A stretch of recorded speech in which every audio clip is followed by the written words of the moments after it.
कई बार जनता तक चीजें वैसे ले जा पाने में कई बार प्रत्याशी या दूसरे समीकरण के कारण कोई कारण हो सकता है कि हम उतना बेहतर ना कर पाए हो, पर मोदी जी एक शाश्वत अचल सत्य है। निसंदेह किस तरह की अफवाहों को उन्होंने लगातार उसको फैलाने की कोशिश की, तो ये बाद में समीक्षा की जाएगी। हो सकता है थोड़ा बहुत इसका भी असर पड़ा। मुझे लगता है कि हमारे सारे सहयोगी दल बहुत बेहतर तरीके से राष्ट्र हित के लिए काम करेंगे और एनडीए गठबंधन बहुत बेहतर भूमिका निभाएगा भारत के विकास। लोकसभा चुनाव में मतगणना के बाद मिले रुझानों के मुताबिक लग रहा है इस बार बिहार में बीजेपी को नुकसान होता नजर आ रहा है। हमारे साथ बात करने के लिए अनामिका सिंह पटेल है।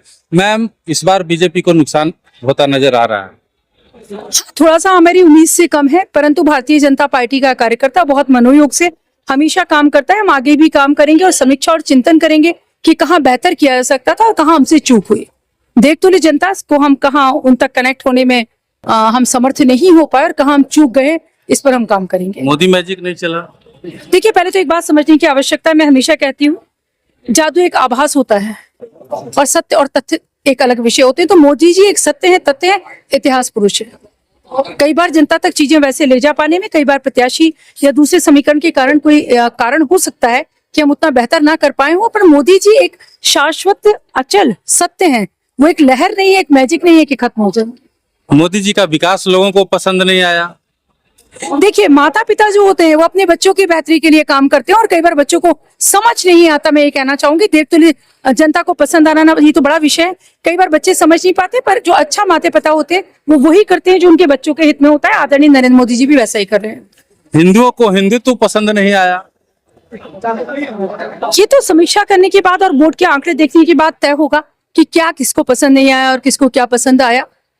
आरक्षण हटाने का, संविधान बदलने का जो विपक्ष के द्वारा हवा उड़ाया जा रहा था, इसका भी असर हुआ? निसंदेह किस तरह की अफवाहों को उन्होंने लगातार उसको फैलाने की कोशिश की, तो ये बाद में समीक्षा की जाएगी। हो सकता है थोड़ा बहुत इसका भी असर पड़ा हो, परंतु आदरणीय नरेंद्र मोदी जी एक कालजयी व्यक्तित्व है जो भारत में ही नहीं पूरे विश्व में अग्रणी नेताओं में से एक माने जाते हैं और वो हमारे देश का गौरव है, वो हमारी धरोहर है। बहुमत मिलने की उम्मीद तो है अभी? जी बिल्कुल, अभी समय बाकी है अंतिम परिणाम का। एक और सवाल है कि बहुमत मिलेगा लेकिन उसमें कई पार्टियां रहेंगी, तो हमेशा से रहती है और भारतीय जनता पार्टी गठबंधन धर्म का बहुत ही जिम्मेदारी से और बहुत ही गंभीरता से पालन करती है। आपने बिहार में देखा है, जहाँ हमारे पास ज्यादा संख्या थी, तभी आदरणीय नरेंद्र मोदी नीतीश कुमार जी को हमने मुख्यमंत्री बनाया। तो गठबंधन हमारे लिए खुशी का विषय है। लेकिन इस बार आपके साथ ऐसी पार्टियां हैं जिनको दल बदलने का जो है, मतलब गठबंधन बदलने का हुनर है। मुझे लगता है कि हमारे सारे सहयोगी दल बहुत बेहतर तरीके से राष्ट्र हित के लिए काम करेंगे और एनडीए गठबंधन बहुत बेहतर भूमिका निभाएगा भारत के विकास में, सुदृढ़ भारत में। नीतीश जी बदलेंगे नहीं? चर्चाएं चल रही है। नहीं, चर्चाएं बहुत तरह की होती है, वो हमारे जिम्मेदार सहयोगी, ऐसा कुछ भी नहीं होगा।